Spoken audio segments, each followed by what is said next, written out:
Հարևան Վրաստանի հետ համեմատությունն այս պարագայում ճիշտ չէ, նշում է Թբիլիսիում աշխատող միջազգային հարաբերությունների մասնագետ Գեորգի Թումասյանը։ 2024 թվականին վրացական ընդդիմությունը պարտվեց, միջազգային որոշ կառույցներ չճանաչեցին վրացական ընտրությունները լեգիտիմ։ Այս գնահատականը ևս նպաստեց ընդդիմության քայլին, արդյունքում 49 ընդդիմադիրներ զրկվեցին մանդատներից։ Մինչև այսօր ընդդիմությունը հստակ պատասխան չունի, թե որ ճանապարհն էր ճիշտ, որովհետև մանդատներ վերցնելը կարող է բերել ուղղակի լեգիտիմացմանը, իսկ այսօր միջազգային հանրությունը շարունակում է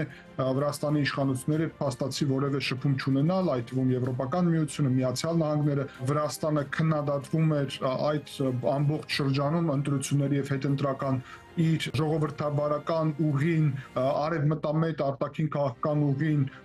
դեպի Ռուսաստան եւ բռնապետական պետություններ շեղելու առումով, իսկ Հայաստանում արտաքին քաղաքականության բաղադրիչում հակառակ գործընթացներ են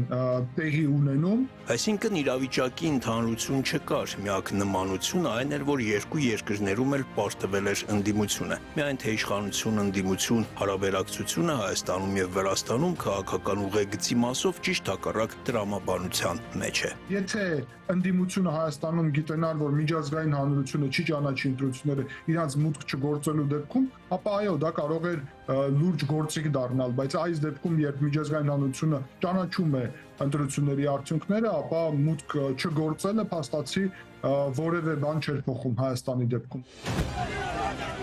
Վրացական ընդդիմության բոյկոտը ոչ միայն չբերեց իշխանափոխության, այլ նույնիսկ նպաստեց իշխող վարչակազմի ամրապնդմանն ու վարքանիշի աճին։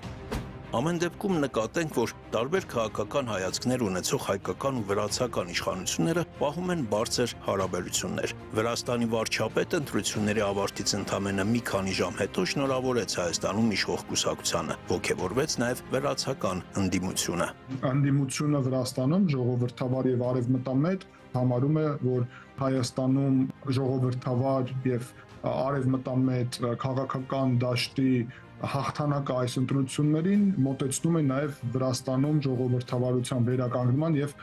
միասնական հայ-վրացական արևմտյան ինտեգրման, այսինքն Եվրոպական միությունում ինտեգրման սցենարը,